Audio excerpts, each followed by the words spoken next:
Cet homme ne vous dit peut-être rien, et pourtant c'est un héros. Pendant la Seconde Guerre mondiale, il a réalisé un miracle.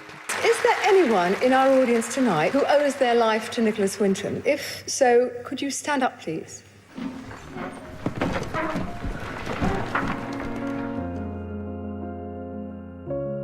Il a secrètement sauvé des centaines d'enfants et l'a caché au monde entier pendant des décennies. Au péril de sa vie et sous le nez des soldats allemands, il a réussi l'impossible. Vous ne le connaissiez pas ? Alors venez, plongez avec moi dans l'histoire secrète de Nicholas Winton, le héros inconnu de la Seconde Guerre mondiale. Salut tout le monde, je suis trop content de vous raconter cette histoire incroyable, mais malheureusement, elle commence dans les pires heures de l'humanité. L'Allemagne d'Hitler commence son expansion. On est en 1938, le Führer prend contrôle d'une partie de la Tchécoslovaquie. Les Juifs y sont harcelés, persécutés, tués. Ils fuient en masse vers les zones encore libres du pays. Là, ils créent des ghettos géants où ils vivent entassés dans la pauvreté extrême.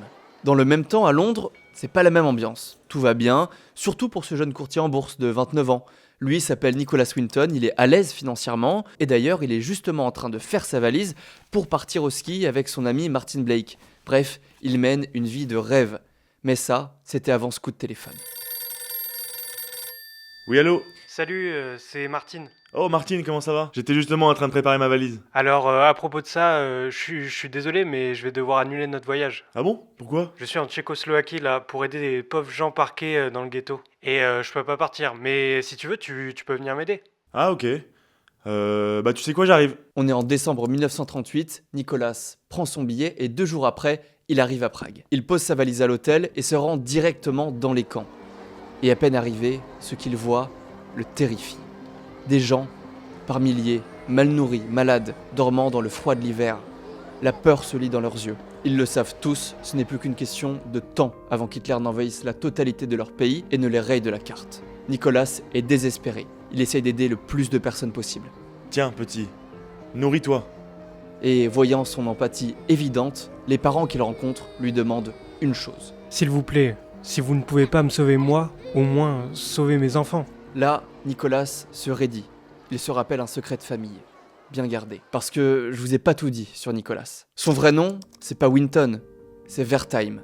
Ses parents sont juifs allemands et ont quitté leur pays pour fuir les persécutions. Ils sont arrivés en Angleterre et ont ensuite changé leur nom pour Winton, pour mieux se fondre dans la masse. Et là, Nicholas, il est tellement touché par ces paroles et ces enfants qu'il voit qu'une volonté naît en lui.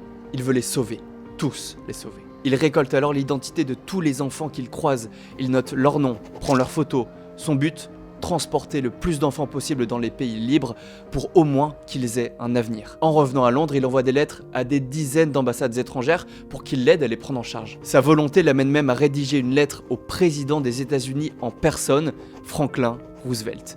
Et peu de temps après, il reçoit une réponse de la part de l'ambassade américaine. Impossible pour eux de l'aider. Mais Nicholas ne désespère pas et continue de travailler d'arrache-pied. Il continue son recensement et à écrire à des ambassades étrangères pour recevoir de l'aide. Mais finalement, sa vie le rattrape. Son chef à sa banque londonienne lui passe un coup de fil. Nicolas, il faut que vous reveniez. Votre vie, votre travail, il est ici. Écoutez, je peux pas revenir tout de suite. Ces gens, ils ont besoin de moi. C'est important ce qu'on fait. Mais qu'est-ce que vous leur trouvez à ces gens ? De toute façon, ils sont perdus. Oui, c'est exactement ça.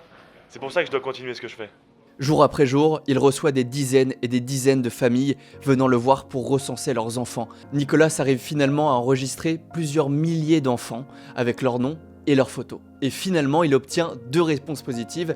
La Suède et la Grande-Bretagne, son pays, acceptent de recevoir ses enfants. C'est gagné. De retour à Londres, il crée le comité des réfugiés pour s'occuper du sauvetage, lui et une secrétaire. 4 mains seulement pour tenter de sauver la vie de centaines d'enfants. Autre petit problème, le trajet de chaque enfant coûte 50 pounds, l'équivalent de 60 €, ce qui était une somme pour l'époque. Et Nicolas, il n'a pas hésité une seconde, il a tout déboursé de sa poche, toutes ses économies, il s'est même endetté pour ses enfants. C'est dingue. Malheureusement, la situation en Tchécoslovaquie empire. Les Juifs sont pris pour cible, même à Prague. Pas le temps d'attendre les autorisations du gouvernement britannique. Un peu trop lent, Nicholas crée des faux passeports et des faux documents de voyage pour accélérer le transport des enfants. Et le 14 mars 1939, c'est le grand jour. Nicholas organise le Kindertransport, ou le transport d'enfants. Des dizaines d'enfants se rendent à la gare, ils esquivent les soldats, les drapeaux nazis et montent dans le train. Dans leur poche, leur faux passeport et certificat de voyage. Nicolas est à leur côté. Mais vous allez le voir, rien ne va se passer comme prévu. Au moment de partir, leur train est soudainement bloqué. Des soldats allemands montent à bord. Ils demandent à Nicolas de payer une taxe, sinon aucun des enfants ne quittera Prague. La tension envahit le wagon. Tant pis, Nicolas paye de sa poche. Le train finit par partir.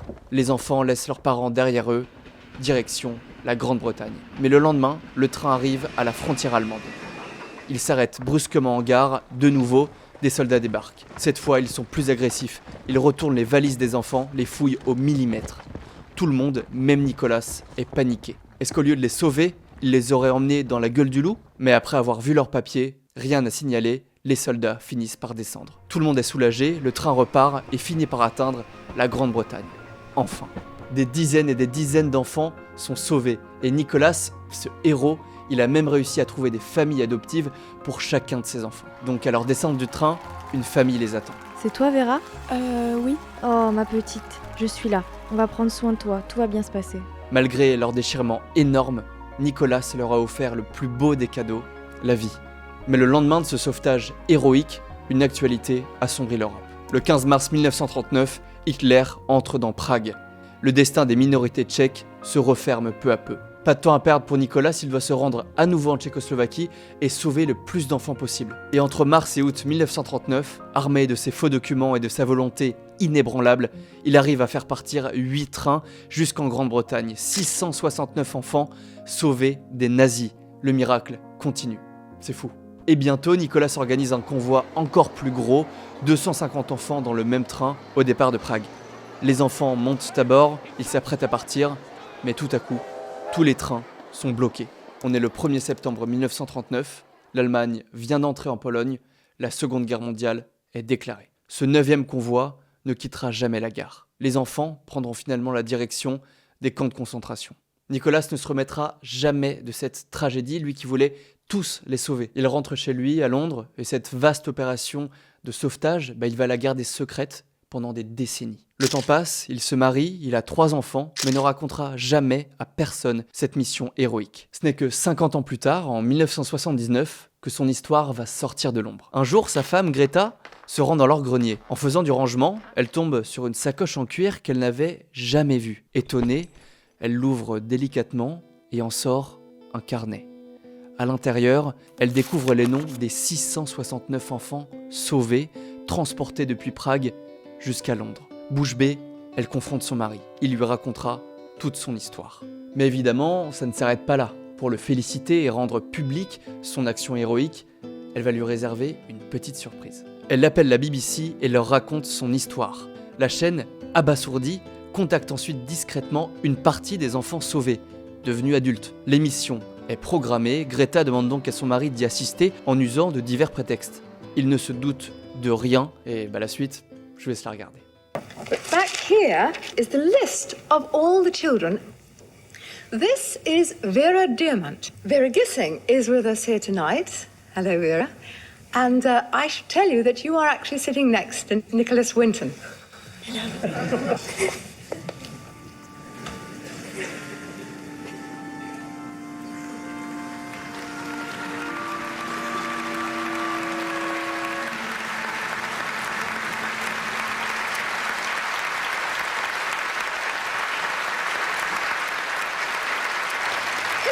Is there anyone in our audience tonight who owes their life to Nicholas Winton? If so, could you stand up, please?